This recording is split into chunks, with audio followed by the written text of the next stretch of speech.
대한민국 남자로 태어나면 가지게 되는 국방의 의무, 군대. 저 면제인데. 군대를 가야 되는 이유가 현재 우리나라가 북한과 휴전 상태여서 그렇죠. 많은 남성들이 어렸을 때 이 생각을 많이 합니다. 내가 군대 갈 때쯤에는 통일하겠지. 하지만 현재 상황을 보면 통일할 기세가 거의 없다고 봐야 됩니다. 독일처럼 각 국민들이 벽을 부셔서 통일할 순 없는 노릇이고, 심지어 통일을 반대하는 무리가 있기도 합니다. 이렇게 통일은 먼 이야기고, 통일을 하거나 전쟁이 끝나지 않는 이상 대한민국 건장한 남성이면 군대를 가야 되는데, 북한의 수장인 김정은이 생을 마감하면 군대를 안 갈 수 있을까요? 이번 영상에서 저와 한번 알아봅시다. 구두부. 구독 한 번만. 찡긋. 본 영상의 내용은 확실하지 않습니다. 과장된 몰입은 하시지 마시고 재미로만 시청해 주시길 바랍니다.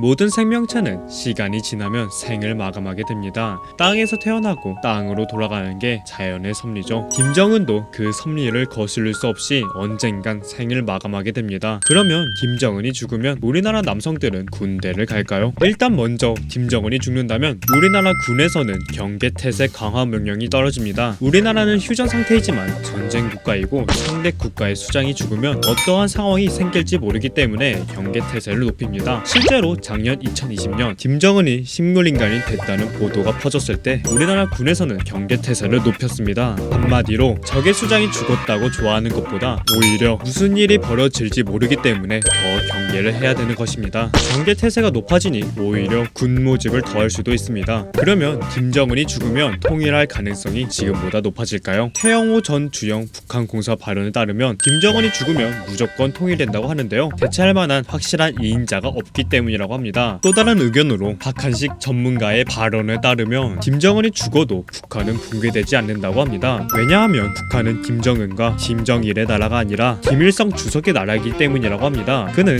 현재 북한은 김일성이라는 종교가 지배하는 사회라고 주장했습니다. 또 다른 의견으로 김정은이 죽는다 해도 그의 여동생인 김여정이 이미 상당한 권력을 가지고 있어 혼란을 수습하는데 큰 문제가 없는 걸로 예상된다고 합니다. 이렇게 전문가들의 의견도 각각 다르기 때문에 김정은이 죽는다고 해서 통일할 가능성이 그리 높지가 않습니다. 그리고 통일을 했다고 군대를 안 간다는 보장이 없습니다. 군대 모집을 할 때 강제로 끌고 가는 징병제와 다르게 강제로 징병하지 않고 지원자들로만 모집하는 모병제가 있습니다. 현재 우리나라는 징병제를 실시하고 있는데요. 통일을 했다고 우리나라 징병제가 폐지될 가능성이 그리 높지가 않습니다. 우리나라는 고조선 건국 이래 단 한 번도 모병제를 실시한 적이 없으며 우리나라보다 먼저 통일한 독일에서는 통일하자마자 징병제를 바로 없애지 않고 통일하고 21년이나 지나고 나서 징병제가 폐지가 되었습니다. 국가 안보 유지, 전환 비용, 군대의 북한화 방지 등 다양한 이유로 통일을 했다고 징병제가 폐지되는 건 어렵다고 볼 수 있습니다. 즉 통일을 해도 군대 갈 확률이 높다는 것입니다. 우리 남성이 어렸을 때 내가 군대 갈 때쯤에는 통일되겠지 라고 행복회로 풀 가동하면서 군대 안 가는 상상하는 것 자체가 헛된 꿈이었던 것입니다. 오히려 통일이 되면 군대 안 간 분들한텐 더 안 좋을 수도 있습니다. 지금은 기껏해야 강원도나 연평도이지만 통일이 되면 백두산 아니면 개마고원으로 자대 배치를 받을 수 있습니다. 결국은 군대 안 가는 생각하시는 것보다 군대 갈 나이가 되시면 일찍 가고 일찍 전역하는 게 인생의 승리자가 되는 겁니다.